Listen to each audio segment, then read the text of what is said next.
Hey guys, I realized I never read or posted Winnie the Pooh Chapter 2, so we're going to read that today, and hopefully you guys like it. Here we go.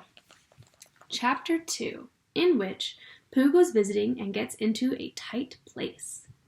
Edward Bear, known to his friends as Winnie the Pooh, or Pooh for short, was walking through the forest one day, humming proudly to himself. He had made up a little hum that very morning as he was doing his stoutness exercise in front of the glass. Tra-la-la, as he stretched up as high as he could go, and then tra-la-la, tra-la, oh help, la, as he tried to reach his toes. After breakfast he had said it over and over to himself until he had learnt it off by heart, and now he was humming it right through properly. It went like this. Tra-la-la, tra-la-la, tra-la-la, tra-la-la, rum-tum-tiddle-um-tum, tiddle-iddle, tiddle-iddle, tiddle-iddle, tiddle-iddle, rum-tum-tum-tiddle-um. I actually don't know if that's how it went, but we'll go with it. Here are the pictures. Okay. Well, he was humming this hum to himself and walking along gaily, wondering what everybody else was doing and what it felt like being somebody else, when suddenly he came to a sandy bank, and in the bank was a large hole. "Aha!" said Pooh. Rum-tum-tiddle-um-tum. "If I know anything about anything, that hole means rabbit," he said. "And rabbit means company," he said. "And company means food and listening to me, humming, and such like. Rum-tum-tum-tiddle-um." So he bent down, put his head into the hole, and called out, "Is anybody home?" There was a sudden scuffling noise from inside the hole, and then silence. "What I said was, 'Is anybody home?'"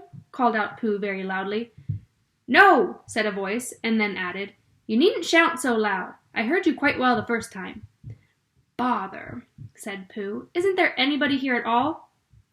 "Nobody." Winnie the Pooh took his head out of the hole and thought for a little, and he thought to himself, there must be somebody there, because somebody must have said nobody. So he put his head back in the hole and said, "Hello, Rabbit, is that you?" "No," said Rabbit in a different sort of voice this time. "But isn't that Rabbit's voice?" "I don't think so," said Rabbit. "It isn't meant to be." "Oh," said Pooh.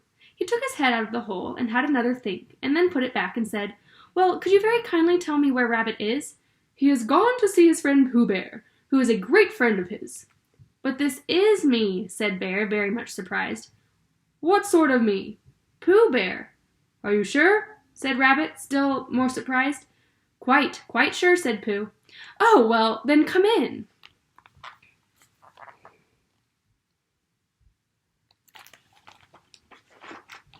So Pooh pushed and pushed and pushed his way through the hole, and at last he got in. "You are quite right," said Rabbit, looking at him all over. "It is you. Glad to see you. Who did you think it was?" "Well, I wasn't sure. You know how it is in the forest. One can't have anybody coming into one's house. One has to be careful. What about a mouthful of something?"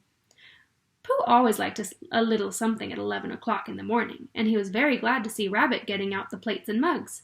And when Rabbit said, "Honey or condensed milk with your bread," he was so excited that he said both. And then, so as not to seem greedy, he added, "But don't bother about the bread, please." And for a long time after that he said nothing, until at last, humming to himself in a rather sticky voice, he got up, shook Rabbit lovingly by the paw, and said that he must be going on. "Must you?" said Rabbit politely. "Well," said Pooh, "I could stay a little longer if you," and he tried very hard to look in the direction of the larder. "As a matter of fact," said Rabbit, "I was going out myself directly." "Oh, well, then, I'll be going on. Goodbye." "Well, goodbye, if you're sure you won't have any more." "Is there any more?" asked Pooh quickly. Rabbit took the covers off the dishes and said no, there wasn't. "I thought not," said Pooh, nodding to himself. "Well, goodbye, I must be going on." So he started to climb out the hole. He pulled with his front paws and pushed with his back paws, and in a little while his nose was out in the open again, and then his ears, and then his front paws, and then his shoulders, and then... "Oh, help!" said Pooh. "I'd better go back." "Oh, bother!" said Pooh. "I shall have to go on." "I can't do either," said Pooh. "Oh, help and bother!" He is stuck in Rabbit's hole. Silly old bear. Now by this time, Rabbit wanted to go for a walk too, and finding the front door full, he went out by the back door and came round to Pooh and looked at him. "Hello, are you stuck?" he asked. Here's the picture for that.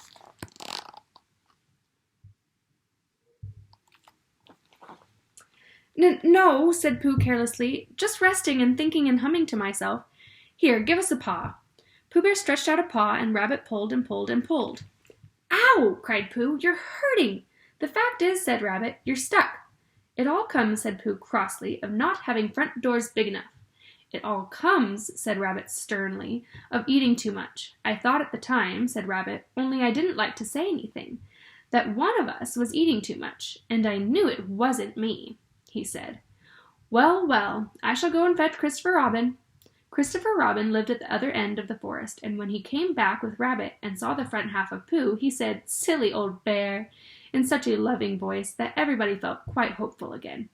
"I was just beginning to think," said Bear, sniffing slightly, "that Rabbit might never be able to use his front door again, and I should hate that," he said. "So should I," said Rabbit. "Use his front door again?" said Christopher Robin. "Of course I'll use his front door again." "Good," said Rabbit. "If we can't pull you out, Pooh, we must push you back." Rabbit scratched his whiskers thoughtfully and pointed out that once Pooh was pushed back, he was back, and of course nobody was more glad to see Pooh than he was. Still, there it was. Some lived in trees and some lived underground. "And you mean I'd never get out?" said Pooh. "I mean," said Rabbit, "that having got so far, it seems a pity to waste it." So he's basically saying that it's not going to do any good to push Pooh Bear back in because he'll just get stuck the other way. So we're just going to leave him where he is. That's what Rabbit's saying. Christopher Robin nodded. "Then there's only one thing to be done," he said. "We shall have to wait for you to get thin again." "How long does getting thin take?" asked Pooh anxiously. "About a week, I should think." "But I can't stay here for a week." "You can stay here all right, silly old bear. It's getting you out which is difficult." "We'll read to you," said Rabbit cheerfully, "and I hope it won't snow," he added. "And I say, old fellow, you're taking up a good deal of room in my house. Do you mind if I use your back legs as a towel horse? Because, I mean, there they are, doing nothing, and it would be very convenient just to hang the towels on them." "A week!" said Pooh gloomily. "What about meals?" "I'm afraid no meals," said Christopher Robin, "because of getting thin quicker, but we will read to you." Bear began to sigh, and then found he couldn't because he was so tightly stuck, and a tear rolled down his eye as he said, "Then would you read a sustaining book, such as would help and a comfort a wedged bear in great tightness?" So for a week Christopher Robin read that sort of book to the north end of Pooh, and Rabbit hung his washing on the south end, and in between Bear felt himself getting slenderer and slenderer, and at the end of the week Christopher Robin said, "Now!"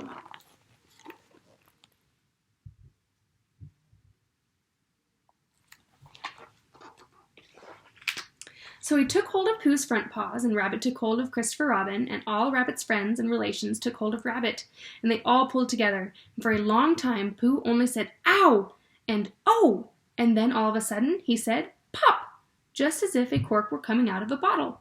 And Christopher Robin and Rabbit and all Rabbit's friends and relations went head over heels backwards, and on the top of them came Winnie the Pooh, free! So with a nod of thanks to his friends, he went on with his walk through the forest, humming proudly to himself. But Christopher Robin looked after him lovingly, and said to himself, "Silly old bear."